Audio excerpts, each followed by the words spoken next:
जय श्री राम। अब तक हमने सुना कि मेघनाथ और लक्ष्मण के बीच में युद्ध होता है और मेघनाथ ललकारता है, अयोध्या के राजा श्री राम लक्ष्मण कहाँ हैं, भाई से शत्रुता करने वाला विभीषण कहाँ है, आज मैं उसको जरूर मारूंगा। इतना कहकर मेघनाथ ने अपने धनुष पर कठिन बाण चढ़ाया और फिर जब देखता है कि युद्ध शुरू हो चुका है, वानर और रीछ इधर उधर भागने लगते हैं। सबकी युद्ध की इच्छा समाप्त हो गई। कोई भालू या रीछ ऐसा नहीं रह गया था जिसका उसने केवल प्राण छोड़कर शक्ति और पौरुष ना ले लिया हो। मेघनाथ ने सबको 10-10 बाण मारे, जिसके कारण वीर वानर पृथ्वी पर लौटने लगे। इसके बाद बलवान और धीर मेघनाथ सिंह के समान गर्जना करने लगा। जब हनुमान जी ने देखा कि सेना व्याकुल हो गई है तो वो तुरंत दौड़े जैसे साक्षात काल ही दौड़ रहा हो, और उन्होंने एक भारी पर्वत को उठाकर मेघनाथ के ऊपर फेंक दिया। पर्वत को अपनी तरफ आता देखकर मेघनाथ आकाश में उड़ गया। फिर मेघनाथ श्री रामचंद्र जी के पास जाकर उन्हें दुर्वचन कहने लगा। उसने प्रभु श्री रामचंद्र जी पर भांति भांति के अस्त्र चलाए, परंतु प्रभु ने उन्हें सहज में ही काट कर नष्ट कर दिया। आइए अब आगे सुनते हैं श्री रामचरितमानस। देखी प्रताप मूर्खी सियाना, करही लाग माया विधि नाना। जिमि कऊ करे गरुड़ से खेला, डर पावे गही स्वलभ सपेला। प्रभु श्री रामचंद्र जी के प्रताप को देखकर वह मूढ़ बुद्धि घिसी आ गया और तरह तरह की माया का प्रयोग करने लगा, जैसे कोई सांप का छोटा सा बच्चा गरुड़ के साथ खेल करे। जासु प्रबल माया बस शिव बिरंची बड़ छोट, ताही दिखावे निशिचर निज माया मति खोट। शिव जी, ब्रह्मा जी और सभी छोटे बड़े जिनकी प्रबल माया के वश में है, नीच बुद्धि राक्षस मेघनाथ उन पर अपनी माया प्रयोग करने लगा। नभ चढ़ी बरस विपुल अंगारा, महिते प्रगट हुई जलधारा। नाना भांति पिशाच पिशाची, मारो काट धन बोले नाची। मेघनाथ आकाश में पहुंचकर प्रभु श्री रामचंद्र जी पर अग्नि की वर्षा करने लगा। जवाब में भूमि में से जलधाराएं प्रकट हो गई। कपि अकुलाने माया देखे, सब कर मरण बना एह लेखे। कौतुक देखी राम सुखाने, भय सभीत सकल कपि जाने। उसके द्वारा फैलाई माया को देखकर वानर व्याकुल हो गए और सब समझने लगे कि आज सबकी मृत्यु निश्चित है। मेघनाथ का खेल देखकर प्रभु श्री रामचंद्र जी मुस्कुराए। उन्होंने समझ लिया कि सब वानर डर गए हैं। एक बाण काटी सब माया, जिमि दिनकर हर तिमिर निकाया।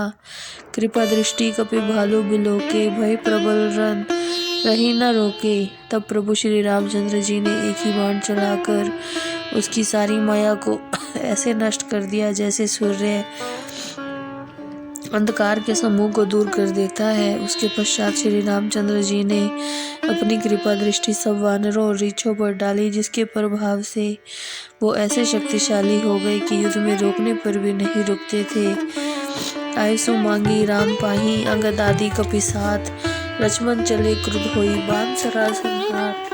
लक्ष्मण जी क्रोधित होकर प्रभु श्री रामचंद्र जी से आज्ञा मांगकर अंगद आदि वीर वानरों को साथ लेकर हाथ में धनुष बाण लेकर चल पड़े।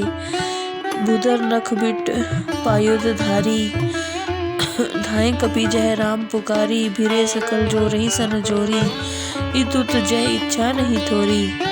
पर्वत, नर और वृक्ष रूपी अस्त्र धारण किए हुए वानर श्री रामचंद्र जी का जय घोष करते हुए दौड़ पड़े।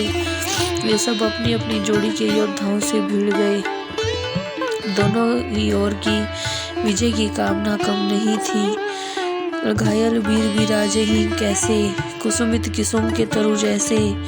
लक्ष्मण मेघनाथ दो जोधा, भीरई परस्पर करी अति क्रोधा। घायल योद्धा फूले हुए पलाश के पेड़ों की तरह शोभा दे रहे थे। लक्ष्मण और मेघनाथ दोनों वीर योद्धा एक दूसरे से अत्यंत क्रोधित होकर भिड़ गए। नाना विधि प्रहार कर शेषा, राक्षस भयो प्राण अवशेषा। रावण सुत निज मन अनुमाना, संकट भयो हरई मम प्राणा। लक्ष्मण जी तो शेषनाग के अवतार थे, मेघनाथ पर अनेक प्रकार से प्रहार करने लगे। अब केवल मेघनाथ के प्राण ही शेष रह गए। इस पर रावण पुत्र मेघनाद ने अपने विचार किया अपने मन में कि अब तो संकट की घड़ी आ पहुंची है, यह तो मेरे प्राण ही ले लेगा।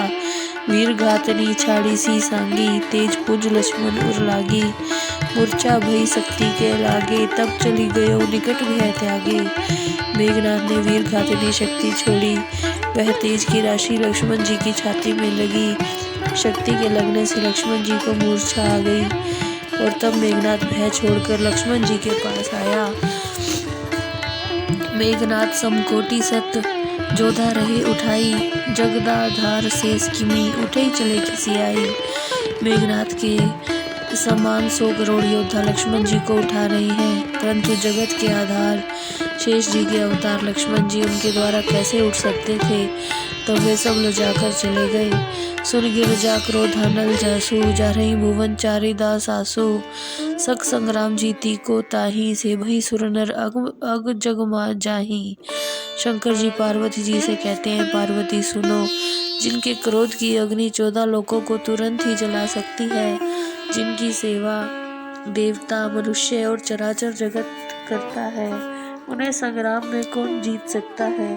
यह कौतूहल जानो सोई, जा पर कृपा राम के होई। संध्या भई फिरई 2 बहानी, लगे संभारन निज निज आनी। यह लीला वही जान सकता है जिस पर प्रभु श्री रामचंद्र जी की कृपा होती है। संध्या का समय होने पर दोनों ओर की सेनाएं लौट पड़ी। सेनापति अपनी अपनी सेनाओं की गिनती करने लगे। व्यापक ब्रह्म अजित भुवनेश्वर, लक्ष्मण कहाँ बूझ करुणाकर। तब लगी लय आयो हनुमाना, अनुज देखी प्रभु अति दुख माना। सर्वव्यापक ब्रह्म अजय 14 भुवनों के स्वामी और करुणा निधान श्री रामचंद्र जी ने पूछा, लक्ष्मण कहाँ है। तभी हनुमान जी उन्हें ले आए। छोटे भाई लक्ष्मण को मूर्छित देखकर प्रभु श्री रामचंद्र जी बहुत दुखी हुए। जामवंत कहे वेद सुषेना, लंका रही को पठई लेना। धरी लघु रूप गयो हनुमंता, आने हूँ भवन समेत तुरंता। जामवंत ने बताया, लंका में सुषेण नाम का वैद्य रहता है, उन्हें लाने के लिए किसी को भेजा जाए। तब हनुमान जी छोटा रूप धारण करके लंका में गए और तुरंत ही सुषेण को उनके घर सहित उठा लाए। जय श्री राम।